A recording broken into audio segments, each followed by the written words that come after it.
Bismillahirrahmanirrahim. Assalamualaikum warahmatullahi wabarakatuh. Alhamdulillahirabbil alamin wa bihi nasta'in ala umuri dunya waddin. Sallallahu wasallam ala nabiyyina Muhammad wa ala alihi wa sahbihi wa man sara ala nahjihi wa iqtafa bi atharihi wa da'a bi da'watihi wastanna bi sunnatihi ila yaumiddin.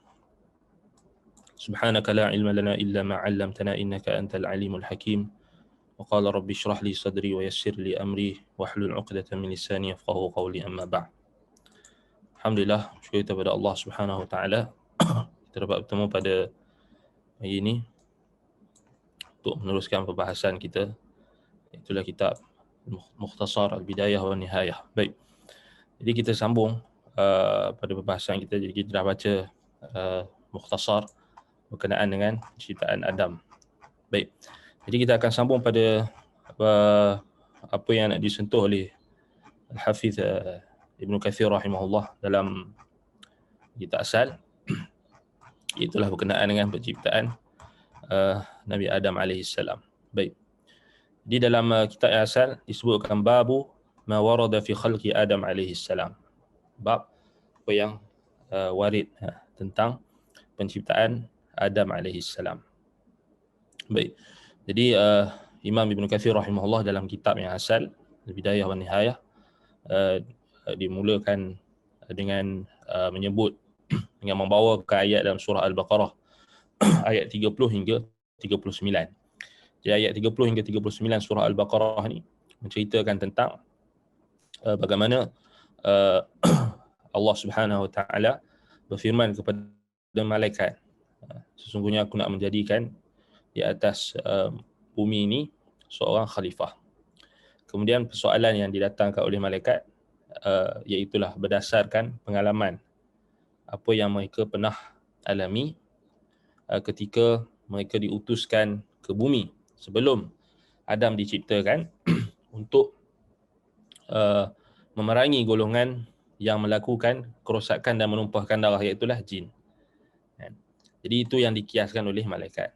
Dan Allah Subhanahu Wa Taala menyebutkan qala inni a'lamu ma la ta'lamun. Jadi apa maksud inni a'lamu ma la ta'lamun? Sesungguhnya aku mengetahui apa yang kamu tidak tahu. Iaitulah aku tahu bahawasanya daripada zuriat keturunan Adam ini aku akan jadikan di kalangan mereka adalah rasul dan nabi, orang saleh, siddiqin dan syuhada. Jadi itu antara apa yang malaikat tidak tahu dan Allah menzahirkan ilmunya. Kemudian qalu subhanaka la ilma lana illa ma 'allamtana innaka antal alimul hakim. Ini doa yang diucapkan oleh malaikat. Itulah bertasbih memuji Allah, menyucikan Allah. Menyucikan Allah daripada apa yang telah mereka tersalah, iaitu dari sudut apa kita kata mereka menganggap bahawasanya mereka lebih tahu, maksudnya bukan maksudnya mereka nak iktiraf, mereka nak menyanggahi Allah, bukan. Tetapi maksudnya di sini malaikat sebagai makhluk Allah yang taat dan tunduk serta patuh kepada perintah Allah, maka mereka menunjukkan, menzahirkan kelemahan mereka di hadapan Allah Subhanahu Wa Taala dengan mengucapkan tasbih, menyucikan Allah Subhanahu Wa Taala daripada apa yang kurang. La ilma lana illa ma 'allamtana. Tidak ada pengetahuan, ilmu bagi kami melainkan apa yang kau telah ajarkan. Dikembalikan balik ilmu itu kepada Allah Subhanahu Wa Taala. Baik, innaka antal alimul hakim. Sesungguhnya engkau maha mengetahui, iaitulah tentang hamba-hamba al-hakim, yang maha bijaksana dalam penetapan dan juga penciptaan, pilihan. Engkau ya Allah memilih hamba-hambamu yang kau nak cipta di kalangan nabi dan rasul dan sebagainya. Baik.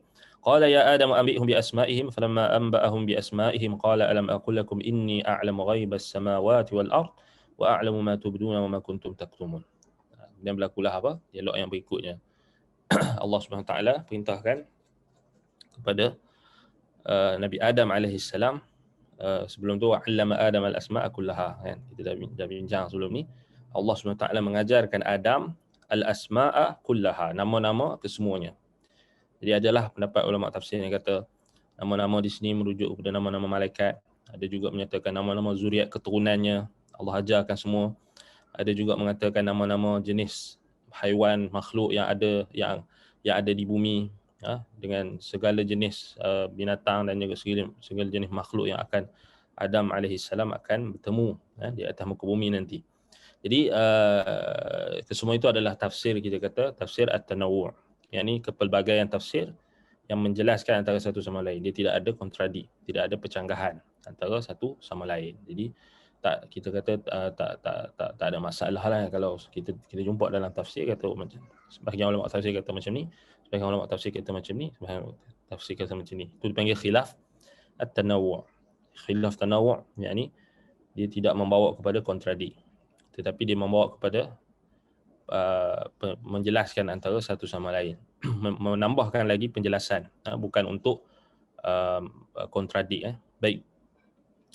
Kemudian kalau kita tengok balik, Allah Subhanahu Wa Taala memerintahkan kepada malaikat sujud untuk sujud kepada Adam. Iaitulah kita dah sebut sebelum ni sujud sujud hormat, sujud hormat, dan semua malaikat sujud kecuali iblis. Dia enggan, wastakbara, dia sombong, kana minal kafirin, termasuk di kalangan orang yang kafir. Baik. Sebelum tu kalau kita tengok balik, bila Allah Taala ajar Nabi Adam, kemudian Allah Taala dia bentangkan kepada malaikat untuk test. Thumma 'aradahum 'ala al-malaikati faqala anbi'uni bi asma'i haula'i in kuntum shadiqin. Itu yang menyebabkan malaikat sedar bahawasanya kelebihan Adam itu Allah SWT telah menetapkan kelebihan Adam berbanding malaikat dari sudut situ. Sebab itu kalau kita tengok balik, ulama membahaskan anak Adam ataupun Adam alaihissalam lebih afdal berbanding malaikat berdasarkan ayat ini. Dari sudut Allah ajarkan Adam asma'a kullaha. Dari satu sudut lain. Sudut tu. Baik. Baik. Kemudian perintah Allah SWT setelah Allah perintahkan malaikat untuk sujud kepada Adam, hormat kepada Adam, atas perintah Allah, iblis enggan dan sombong. Kemudian Allah perintahkan kepada Adam dan juga Hawa, kita bincangkan sebelum ni, untuk menetap di syurga. Dan Allah perintah makan daripada syurga tu apa sahaja yang mereka kehendaki. Dan yang penting jangan kamu berdua mendekati pokok ini. Hadhihi syajarata fatakuna minadh zalimin wa la taqraba hadhihi syajarata fatakuna minadh zalimin. Jadi pokok itu tak diberitahulah di dalam Al-Quran, tak ditafsirkan, tak dispesifikkan pokok apa. Wallahu taala a'lam. Tapi Allah hanya sebut asy-syajarah kan. Kalau ada faedah di situ, sesuatu Allah Taala sebut, tapi tak disebut. Cuma ulama tafsir ukilkanlah pendapat yang kata pokok tu apa. Tetapi ala kulli hal kita tak boleh nak kata secara jazam lah apa pokok tu kan. Pokok apa. Kita berhenti pada apa yang Allah Taala sebutkan, cukup kan. Fa'azallahuma syaitanu anha fa'akhrajahuma mimma kana fihi wa qulna ihbitu ba'dukum li ba'din adu wa lakum fil ardi mustaqarrun wa mata'un ila hin. Baik. Jadi syaitan telah menggelincirkan kedua mereka, iaitu Adam dan Hawa, dan mengeluarkan mereka berdua daripada tempat yang mereka asal mereka duduk. Itulah syurga. Dan berkatalah Allah kepada mereka, ihbitu ba'dukum li ba'din adu. Turunlah kalian menjadi musuh antara satu sama lain. So dalam sebagian riwayat tafsir disebutkan termasuklah iblis diperintahkan untuk turun. Walakum fil ardi mustaqarrun wa mata'un ila hin. Bagi kalian di atas muka bumi itu tempat mustaqar, tempat kalian menetap, tempat kalian singgah. Wa mata'un ila hin, dan juga kesenangan pada tempoh yang tertentu. Maksudnya tidak selama-lamanya kalian akan dikembalikan balik ke syurga, itu maksudnya. Dan musuh kalian, itulah iblis, akan dicampakkan ke dalam neraka, wala'iyadzubillah. Baik. Kemudian fatalaqa Adam min rabbih kalimatin fataba alaihi innahu huwat tawwabur rahim. Kemudian Adam alaihi salam menerima kalimat daripada Tuhan, iaitu daripada Allah SWT, kalimat taubat. Baik, itu bagaimana Allah ajarkan Adam macam mana nak bertaubat. Itulah dengan mengucapkan doa kezaliman rabbana zalamna anfusana wa illam taghfir lana wa tarhamna lakunanna minal khasirin, yang disebutkan dalam ayat yang lain. Baik, kemudian Allah Subhanahu Wa Taala fa im apa qulna bitu minha jami'a fa imma ya'tiyannakum minni hudan faman tabi'a hudaya fala khaufun 'alaihim wa lahum yahzanun. So Allah Taala bila perintahkan Adam dan Hawa turun daripada muka bumi, daripada syurga, kemudian Allah SWT telah memberikan satu jaminan, iaitu siapa yang mengikuti petunjukku maka tidak ada ketakutan bagi mereka dan tidak akan bersedih hati, mereka tidak akan bersedih hati. Baik, kemudian Allah SWT menjanjikan bahawasanya orang-orang yang mendustakan ayat kami, mereka itulah ashabun nar, penghuni neraka, fiha khalidun, kekal dalamnya, mereka kekal, waliyadzubillah. Baik. Kemudian Imam Ibn Katsir bawakan ayat dalam surah Ali Imran ayat 59, inna mathala Isa 'inda Allahi kamathali Adam khalaqahu min turabin thumma qala lahu kun fayakun. Sesungguhnya perumpamaan Isa di sisi Allah seperti seperti Adam dari sudut penciptaan, daripada tanah, min turab, thumma qala lahu kun fayakun. Kemudian Allah katakan jadi maka jadilah. Baik. Itulah penciptaan Adam dan Isa. Kerana kedua-duanya kalau kita tengok perumpamaannya samalah dari sudut Nabi Adam tidak ada bapa dan tidak ada ibu, dan Isa alaihi salam tidak ada bapa dan ruh yang Allah Taala tiupkan ke rahim Maryam. Adapun Adam alaihi salam maka dia dicipta dengan tangan kanan Allah daripada tanah yang diperintahkan untuk dihimpun daripada muka bumi, tanah yang berbagai-bagai. Nanti kita akan lihatlah, Imam Ibn Katsir akan bawakan riwayatnya. Baik. Maksudnya kedua-duanya adalah makhluk Allah. Kedua-duanya adalah makhluk yang dicipta oleh Allah. Persamaan dia kan, persamaan yang paling ketara lah. Kemudian Allah Ta'ala Ibn Katsir bawakan ayat dalam surah An-Nisa ayat 1 ni berkenaan dengan penciptaan Hawa, ibu kita. So kita dah bincangkan sebelum ni kan. So Allah Ta'ala kata ya ayuhan nas ittaqu rabbakum alladhi khalaqakum min nafsin wahidah wa khalaqa minha zawjaha. So Allah kata wa khalaqa minha zawjaha. Itu dalil yang sarih. Dalil yang jelas menunjukkan Allah mencipta daripada jiwa yang satu. Itu daripada Adam. Kerana Adam adalah asal. Daripada jiwa yang kami mencipta kalian, daripada jiwa yang satu, wa khalaqa minha zawjaha. Kami mencipta daripadanya pasangannya, isterinya, zawjaha. Wa batha minhuma rijalan katsiran nisa. Daripada keduanya kami kembang biakkan lelaki-lelaki yang ramai dan juga wanita. Itulah anak-anak keturunan, zuriat keturunan Adam AS. Itulah kita semua. Alhamdulillah yang telah saya puji bagi Allah yang telah mencipta kita semua dan melahirkan kita daripada zuriat Adam. Baik. Kemudian dibawakan surah Al-Hujurat ayat 13 yang menjelaskan lagi bagaimana berkembang biaknya anak Adam ini, zuriat keturunan Adam ini menjadi syu'uban wa qabaila, bangsa-bangsa dan juga kabilah-kabilah, suku-suku yang tertentu. Baik, kemudian Allah tegaskan bukan bangsa dan juga kabilah, suku, keturunan kulit kamu itu bukanlah penentu bagi kemuliaan kamu di sisi Allah. Tetapi yang menentukan kemuliaan kalian semua di sisi Allah adalah ketakwaan. Inna akramakum indallahi atqakum. Sesungguhnya yang paling mulia di kalangan kamu di sisi Allah adalah yang paling bertakwa di kalangan kamu. Baik. Kemudian surah Al-A'raf ayat 189 Allah Ibn Katsir bawakan wallazi khalaqakum min nafsin wahidah wa ja'ala minha zawjaha liyaskuna. So ini fungsi ataupun tujuan Allah Taala ciptakan bagi seseorang itu adanya pasangan. Itulah seorang suami adanya isteri. Itulah sebagai tempat dia menenangkan diri, zaujaha liyaskuna, supaya dia tenang, supaya dia dia tentram, tentram dan tenang. Baik, kemudian Imam Ibn Katsir rahimahullah bawakan ayat yang dalam surah Al-A'raf ayat 11 hingga 25 menceritakan dengan lebih detail berkenaan dengan penciptaan Adam AS, kemudian apa alasan iblis tidak mahu sujud kepada Nabi Adam AS. Itulah kita dah bincang sebelum ni, ma mana'aka alla tasjuda id amartuk qala ana khairum minhu khalaqtani min narin wa khalaqtahu min tin. Itu disebabkan kesombongan yang ada pada iblis Iaitulah dia melihat bahawasanya lebih berbanding Adam dari sudut penciptaan. Dikiaskan dengan dari sudut penciptaan. Jadi itu adalah sesuatu yang menyebabkan iblis merana selama-lamanya apabila dilaknat oleh Allah disebabkan kesombongan. Sebab itulah kata sabda Nabi SAW, la yadkhulul jannata man kana fi qalbihi mithqala dzarratin min kibr. Tidak akan masuk syurga bagi seseorang yang ada walau sebesar zarrah perasaan kibir, yakni sombong, takabbur. A'udzubillahi minal kibr. Kita mohon perlindungan kepada Allah daripada sifat kibir, sifat takabbur, sifat sombong.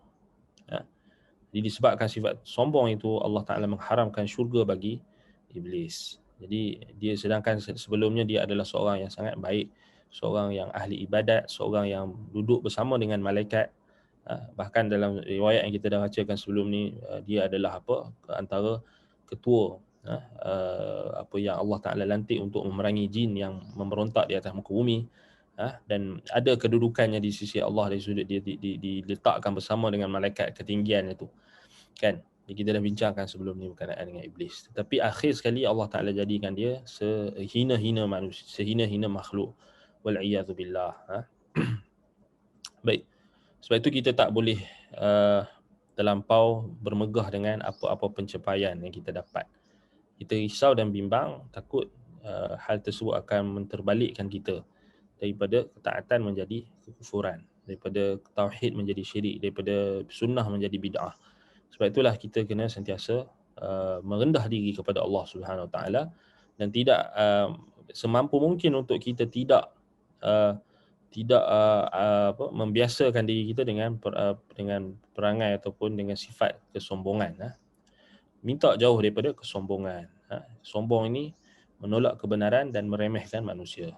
Bagaimana iblis, dia menolak kebenaran perintah Allah yang Allah perintahkan kepadanya dan dia meremehkan Adam. Itulah, kalau kita tolak kebenaran, start kita dah tolak kebenaran, maka kita akan meremehkan orang lain.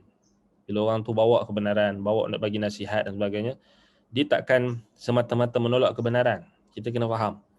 Bila Nabi SAW bagi tahu al-kibru, bila sahabat tanya Nabi, adakah sombong ini adalah dengan memakai pakaian yang cantik, dengan memakai kasut yang cantik, pakaian yang cantik, dan kiaskanlah kenderaan yang cantik dan sebagainya? Tak, Nabi kata sombong bukan diukur dengan pakaian yang cantik, kasut yang cantik, bukan. Sombong itu diukur dengan apa? Hati.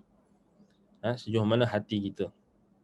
Hati kita itu merasa lebih baik berbanding orang lain dan juga menolak kebenaran. Sebab itu Nabi SAW ditanya tentang al-kibr, maka Nabi SAW menjawab, al-kibru batarul haq wa ghamtun nas. Sombong itu adalah menolak kebenaran dan meremehkan dan merendahkan manusia yang lain. Sebab kita tengok orang yang sombong ni, dia akan tolak kebenaran. Bila dia tolak kebenaran, dia akan meremehkan orang. Paling minimum dia akan meremehkan orang. Bila orang, contoh orang bagi nasihat dekat dia, maka dia akan mula, alah, kau siapa? Tu dah remeh dah. Kau siapa? Bila start engkau siapa tu, habis sombong lah. Sebab tu kita kena hati-hati. Bila start kita, kalau kita ada buat kesalahan sekalipun, bila orang nasihat, maka terimalah nasihat tu seadanya. Kalau kita tak boleh nak terima, paling kurang kita jangan meremehkan. Paling kurang jangan meremehkan. Jangan start kau siapa? Jangan kau siapa, jangan. Kecuali lah memang kalau dalam kondisi yang tertentu memang perlu kita sombong. Yang dibahaskan oleh ulama antaranya ketika kita berhadapan dengan orang yang jahil, memang jahil yang nak bercakap tentang ilmu misalnya, ataupun yang menyelewengkan agama misalnya, itu tak apa. Tetapi kalau orang tu menyampaikan kebenaran, kita menolak dengan mula meremehkan kedudukan seseorang, maka itu bahaya. Sebab itu kita minta lindung. Baik. Itu adalah perangai iblis, sunnah iblisiyah. Baik, yang menyebabkan dia dilaknat oleh Allah. Wal'iyadzubillah. Satu lagi, perasaan aku lebih baik, aku lebih baik berbanding dia. Jangan, aku lebih baik, aku lebih baik. So kadang-kadang kita tak perasan, kadang-kadang kita diberikan kelebihan oleh Allah SWT berupa ilmu, hafalan, ataupun pengikut yang ramai, ataupun kedudukan, pangkat, jawatan, dan menyebabkan kita kata aku lebih baik berbanding dia, aku lebih baik. Bila orang bila orang mula sentuh sedikit peribadi kita dan sebagainya, atau bukan peribadi, kesalahan yang kita buat, maka kita akan menyandarkan kesalahan kita itu dengan apa yang kita fikir kelebihan kita tadi. Itu sangat bahaya. Sebab itu kalau kita tak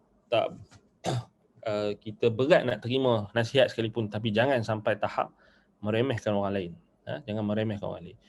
Tapi dia memang takkan bolehlah berlaku bila orang tolak kebenaran tu dia tak sombong, sebab memang tu lazim, sifat yang lazim. Kita tak boleh kata orang tu dia tolak kebenaran lalu dia tak meremehkan manusia. Tak. Dia akan lazim. Dia akan melazimi, kerana Nabi dah bagi tahu lah, al-kibru batarul haq wa ghamtun nas. So memang itu sifat orang yang sombong. Dia akan menolak kebenaran dan meremehkan manusia yang menyampaikan kepadanya kebenaran. Wa'iyadu billah. Baik. Sebab itulah Allah Subhanahu Wa Taala halau iblis daripada syurga, daripada tempat yang tinggi, maka diturunkannya ke tempat yang paling hina. Qala fahbit minha fama yakunu laka an tatakabbara fiha fakhruj innaka minas saghirin. So tak layak bagi orang yang ada sifat sombong ni untuk kekal dalam syurga. Sebab itulah iblis minta, qala anzirni ila yaumi yub'atsun. Ya Allah, berikan aku penangguhan sehingga hari dibangkitkan. Qala innaka minal munzirin. So Allah Taala bagi. Allah bagi apa yang iblis minta. So kat sini kita tengok iblis, walaupun dia iblis, Allah tetap bagi apa yang dia minta. So kalau kita sebagai seorang beriman tak yakin dengan Allah SWT, kita lebih teruk daripada iblis. Betul tak? Betul tak? Allah kata iblis kata qala anzirni ila yaumi yub'atsun. Ya Allah, dia minta kat Allah, anzirni, berikan aku penangguhan sehingga hari dibangkitkan. Qala innaka minal munzirin. Allah terus mustajab kan. Allah bagi dia. Sebab tu kata sebahagian salaf, iblis pun minta kat Allah, Allah bagi. Jadi apa sangat?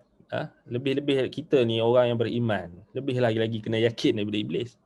Minta dekat Allah Subhanahu Wa Taala, jangan minta dekat selain Allah. Baik. Qala fa bima aghwaytani la aq'udanna lahum siratakal mustaqim.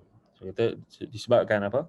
Kamu telah menyesatkan aku ataupun menyesatkan aku, maka aku akan menyesatkan mereka daripada jalanmu yang lurus.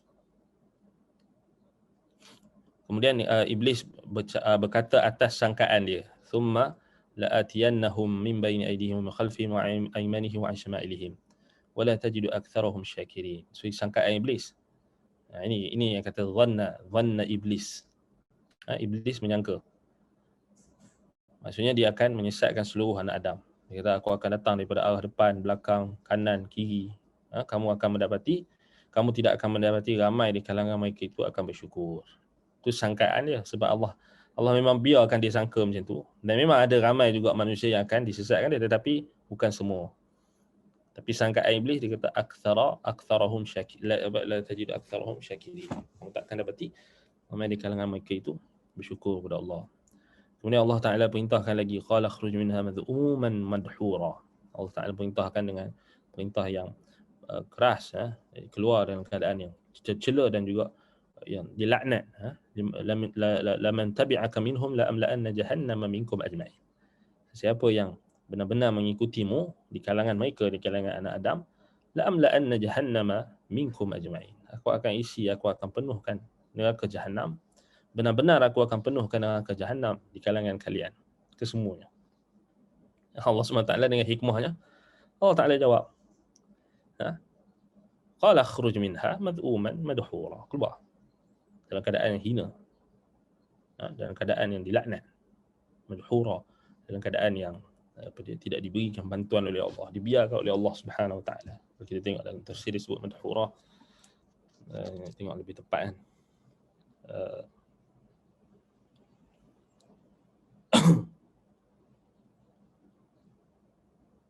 mad'uman madhura.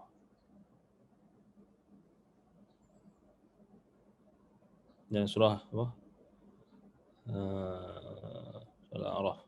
Baik. Ma'iban. Mad'uman madhura maksudnya dicela, dalam keadaan dicela. Zam. Ma'iban. Bagaimana dalam syair? Sahibtuka id 'aini 'alayha ghishawatun falamma anjalat qatta'tu nafsi adhimuha. Alumuha. Kita sini wadza'mu al-aib. Madhuman. Madhuman maksudnya apa? La'inan ataupun kita kata apa dia? Dicela. Keluarlah kamu dalam keadaan yang dicela. Dalam keadaan ma'iba yang dicela dan diaibkan. Qatadah kata ukhruj minha la'inan munafiyan atau manfiyan. Keluar dalam keadaan kamu terlaknat dan terhalau. Madhuman mamquta, yang ini dimurkai dalam keadaan kata Ibn Abbas. Madhuman kata Ibn Abbas lagi saghiran manfiyan, hina, dina. Madhuman ay matruda, kata Mujahid Ibn Jabr al-Makki matrudan, yakni terhalau, dihalau. Itu maksud madhuman, madhuman madhura. Baik. Na'udzubillahi min dzalik. Baik. Itu Allah kata laman tabi'aka minhum la amla'anna jahannama minkum ajma'in. So apa susah, Allah Taala memang dah siapkan neraka untuk orang-orang kafir. So Allah Taala memang ciptakan neraka ni memang untuk diisi dengan orang-orang kafir. So kita kena faham. Memang Allah Taala cipta neraka ni uiddat lil kafirin. Disiapkan untuk orang kafir. So Allah Taala zahirkan itu hikmah dia. Sebab apa Allah jadikan orang-orang yang kafir dan orang-orang yang menentang dia. Allah kata, "Laman tabi'aka minhum la amla'anna jahannama minkum ajma'in." So apa susah? Kerana kamu makhluk aku.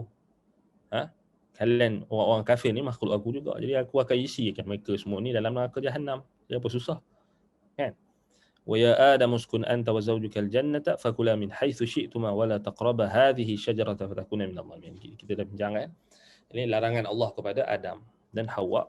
Kita kan setelah itu Allah Taala perintahkan supaya Adam dan Hawa isterinya untuk menetap kekal dalam syurga. Makan dan jangan menyentuh pokok yang telah Allah SWT larang. Fawaswasa lahuma asyaitanu liyubdiya lahuma ma wuri anhuma min sawatihima wa qala ma nahakuma rabbukum an hadhihi syajarati illa an takuna malakaini aw takuna minal khalidin. So apa yang syaitan buat? Apa yang iblis buat? Waswasa. Dia mendatangkan waswas. So waswas ni adalah keraguan yang datang dengan berterusan ataupun dengan banyak waswas. Syaitan pun mendatangkan waswas kepada mereka berdua. Liyubdiya lahuma ma wuriya anhuma min sawatihima, untuk menampak kepada mereka aurat mereka lah. Kemudian untuk menzahirkan aurat kedua. Ni kita kata kelemahan keaiban Adam dan Hawa. Itu tujuan dia kan. Wa qala ma nahakuma rabbukuma an hadhihi syajarah illa an takuna malakain aw takuna minal khalidin. So itu adalah perangkap ataupun kita kata janji manis ataupun janji palsu iblis, iaitu apa? Tidaklah Tuhan kamu berdua melarang kamu berdua daripada pokok tersebut, melainkan kalau kalian sentuh pokok tu kalian akan menjadi malaikat yang akan kekal.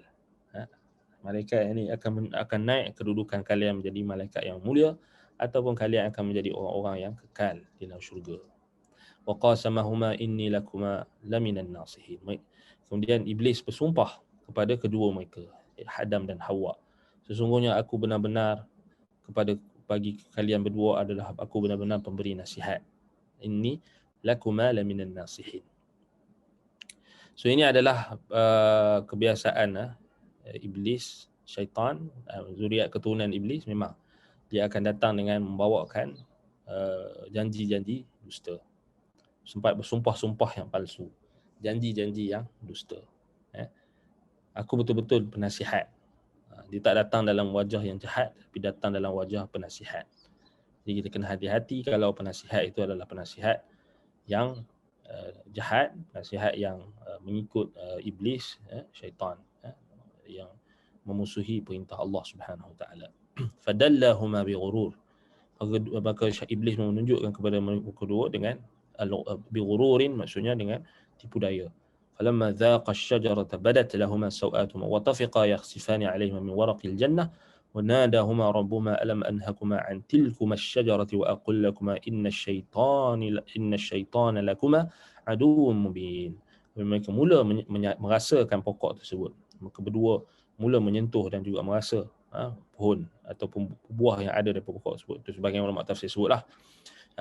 Maka terzahirlah bagi mereka berdua itu sau'atuhuma, itu aurat mereka berdua. Wa tafiqa yakhsifani alaihima min waraqil jannah. Mereka pun segera untuk mengambil, mencabut kedua mereka itu, iaitulah daun-daun daripada pokok syurga, untuk menutup aurat mereka. Wa nadahuma rabbuhuma alam anhakuma an tilkuma asy-syajarah wa aqul lakuma inna asy-syaitana lakum aduwwun bih. Kemudian Allah SWT menyeru kepada mereka berdua, bahwasanya bukankah aku telah menegah kalian berdua daripada pokok tersebut, untuk sentuh pokok tersebut, dan aku telah mengatakan kepada kalian berdua sesungguhnya syaitan itu adalah bagi kamu berdua adalah musuh yang nyata. So Allah Ta'ala dah bagi amaran sebelum ni. Jadi Allah Ta'ala ingatkan balik. Kerana itulah sifat manusia, kerana mudah lupa. Sebab itu adalah tabiat bapa kita Adam AS. Qala rabbana zalamna anfusana wa illam taghfir lana wa tarhamna lanakunanna minal khasirin. Inilah kalimat yang Nabi Adam terima daripada Allah setelah dia mengaku akan kesalahannya. Adam dan Hawa terus bertaubat kepada Allah, kata mereka berdua, rabbana zalamna, wahai Tuhan kami, sesungguhnya kami telah menzalimi diri kami sendiri. Wa illam taghfir lana, kalau kamu tidak mengampuni dosa kami berdua, wa tarhamna, merahmati kami, lanakunanna minal khasirin, sudah tentulah kami benar-benar menjadi orang-orang yang sangat rugi. Jadi ini sebenarnya adalah muqtada hikmatullah, apa yang disebut hikmah Allah. So Allah Ta'ala memang jadikan manusia apabila dia melakukan kesalahan, secara tabiatnya, secara fitrahnya, maka dia akan merasa bersalah. Siapa saja yang ada perasaan ataupun ada rasa bersalah ketika melakukan dosa, maka itulah tabiat bapa kita. So takkan lari. Itulah tabiat ayah kita dan ibu kita, Adam dan Hawa. Jadi kita kena bersyukur. Dengan apa? Kita mencontohi mereka. Bila melakukan kesalahan, cepat-cepat mengaku salah. Mengakui kesalahan kita. Jangan kita dalam keadaan menafikan kesalahan yang kita lakukan. So ini kita kena ajar anak kita daripada kecil. Kita ada anak, ajar mereka daripada kecil. Dan memang mereka akan, itulah tabiat fitrah, memang mereka akan ikut benda tu. Tetapi kita kena ajarkan. Kerana hari ni masalahnya bila lahir dalam keadaan fitrah, tetapi telah diselewengkan fitrahnya oleh ibu bapa yang mengikut acuan Yahudi dan Nasrani. Kullu mauludin yuladu 'ala al-fitrah fa abawahu yuhawwidanihi aw yunassiranihi aw yumajjisanihi. Setiap anak yang baru lahir itu lahir dalam keadaan fitrah. Maka kedua ibu bapanya lah yang mengyahudikannya atau menasranikannya atau memajusikannya. So ayah dengan ibu berperanan dalam mencorak anaknya. Sebab tu kalau kita dah ada anak, maka didik mereka supaya kalau buat salah, jangan malu untuk mengaku buat salah. Jangan menipu. Bila dia start menipu, dia tak mengaku bersalah atau dia tuduh orang lain, dia tuduh adik dia ke, dia tuduh kakak dia ke, itu start kita kata kita dah didik dia supaya supaya menafikan kesalahan diri sendiri. Jadi ini bahaya. Lebih baik kita minta dia mengaku. Pesan dekat anak kita, pesan dekat anak kita yang masih kecil yang kita kena didik, kalau buat salah, mengaku saja buat salah. Kita cakap lah kan, kalau buat salah, mengaku, okay, ayah tak marah, mak tak marah. Cakap itu kan, baru dia berani nak mengaku bersalah. So kita kena didik. Sebab itu daripada apa yang Allah Ta'ala cerita kat kita dalam Quran, sebenarnya kita juga ambil pengajaran dalam didikan.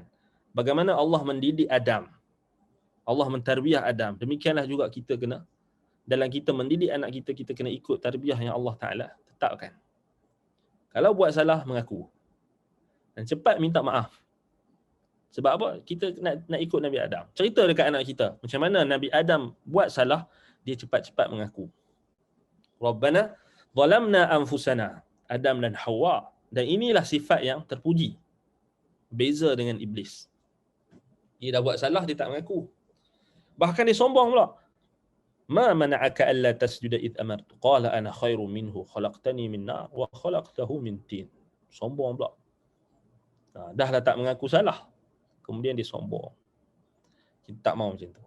So ini yang bahayalah, maksudnya biar buatlah memang takkan terlepas. Manusia ni memang takkan terlepas daripada melakukan kesalahan. Sebab kita memang tak boleh nak, macam mana kita ni perfect macam mana sekalipun, still akan buat kesalahan. Jangan kita anggap kita ni bila menikah dengan isteri kita ni macam bidadari dari syurga, tak buat salah. Atau kita menikah dengan suami kita ingat suami kita ni malaikat yang turun daripada langit. Tak. Suami kita ni adalah apa? Manusia yang lahir daripada zuriat keturunan Adam. So akan ada kesalahan. Kok mana pun akan ada kesalahan, akan ada kekurangan. So first kali bila kita membina hubungan, tak kira hubungan rumah tangga, hubungan persahabatan dan sebagainya, kita kena terima dahulu kekurangan. Maksudnya kita kena akui semua kita ni adalah tak perfect, memang akan kurang. Bila kita terima kekurangan, pertama tu kita dah terima kekurangan, maka dia akan melapangkan jiwa kita, dia akan melapangkan dada kita. So bila dia buat salah, kita takkan apa? Bila buat salah, kita takkanlah sampai tahap kita akan membencinya. Sebab itu tengok dalam hadis Nabi SAW, Nabi bagi tahu macam mana seorang suami dengan isteri. So Nabi larang kita untuk membenci isteri kita walaupun dia ada kekurangan. Kerana kalau kamu benci satu perangai dia, maka dia akan bawa kebaikan yang banyak. Kamu tak tahu kebaikan yang banyak tu. Kita tak suka satu kat suami kita ke kat isteri kita ke, satu perangai dia. Tapi Allah Ta'ala jadikan daripada satu kesalahan tu dia ada 10 lagi kebaikan. Sebab tu kita bila kita berinteraksi dengan suami ataupun isteri, dengan anak-anak, maka kita tengok. Kita jangan nak perfect sangat sampai tahap kalau anak salah sikit tu kita kira nak hukumnya. Ya, ada setempat yang kita kena hukum, kita kena bagi dia pengajaran. Tetapi bukanlah dalam keadaan dia buat salah tu kita langsung terus berhukum. Maksudnya itu menunjukkan kita tidak ada rahmat. Sedangkan Allah Ta'ala, Adam AS buat satu dosa yang besar. Pada ketika itu, Allah Ta'ala ampunkan. Sebab itu, kita contohi dari sudut apa, kita cepat. Maksudnya kita akan terima dulu alasan dan keuzuran sebelum kita nak hukum. Itu juga satu perkara yang penting dalam tarbiyah. Sebelum kita nak hukum, maka kita terima dulu alasan. Kita jangan terus hukum. Macam itulah juga dalam hukum Islam. Sebab itu dalam hukum Islam, macam orang murtad ke, orang bunuh ke apa kan, qisas, hukum qisas, hukum hudud. So dia bukan terus hukum. So disabitkan dulu di mahkamah. Di iqamatul hujjah, ditegakkan hujjah. Izalatul syubhah, dihilangkan syubhat. Istitabah, ada proses taubat. Lepas tu baru dia, kalau dia enggan untuk taubat dan sebagainya, baru dihukum. Ini kena, sebahagian orang liberal, orang-orang kaki nak kritik Islam ni, kaki nak kritik, dia kira tak puas hati dengan hukum hudud semua ni, dia kira nak kritik, dia tak faham pun konsep, dia tak adil. Dia tak cerita tentang proses macam mana hukum tu boleh berlaku. Hukum bunuh misalnya, Islam bukan nak bunuh orang. Sebab tu kalau kita tengok dalam hadis Nabi, ada orang yang Nabi dia datang mengaku kat Nabi buat dosa atau buat satu yang berhak untuk dihad. Kemudian Nabi SAW siap tanya lagi, betul ke? Macam tu je kot. Kamu tak berzina pun, mungkin kamu hanya cium-cium kot, tak sampai zina. Punya Nabi SAW tak mahu hukum orang. Tapi kalau dia dah mengakui, dia dah sampai kepada, sebab tu ulama bahas illal ladzina orang yang Allah Taala akan ampunkan orang yang tak sampai lagi, ataupun yang dia berita tentang